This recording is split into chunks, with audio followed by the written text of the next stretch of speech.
ایک شخص ایک امیر کے پاس گیا جو بڑا نیک دل تھا۔ اس شخص نے نیک دل امیر سے کہا، میں ان دنوں بڑا پریشان ہوں، سوالی بن کر آیا ہوں۔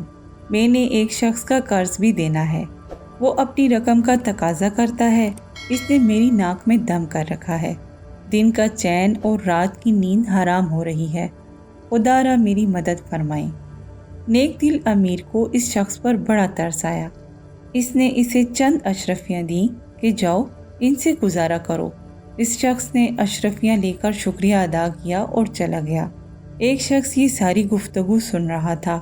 اس نے فیاض امیر سے کہا، جناب مجھے افسوس ہے کہ آپ اس چرب زبان شخص کی باتوں میں آ گئے۔ اس کا تو پیشہ ہی یہی ہے کہ لوگوں کے پاس جاتا ہے اور جھوٹے سچے قصے سنا کر ان کو لوٹ لیتا ہے۔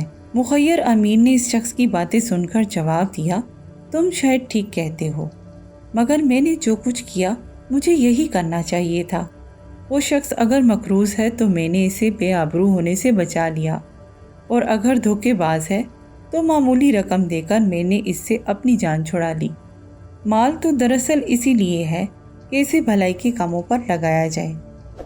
اس حکایت میں یہ بات واضح کی ہے کہ اگر مستحق شخص کی امداد کی گئی تو باعث سے اجر و ثواب ہوئی، اور اگر نامستحق کا سوال پورا کیا گیا تو اس کا یہ فائدہ ہوا کہ انسان شریر کے شر سے بچ گیا۔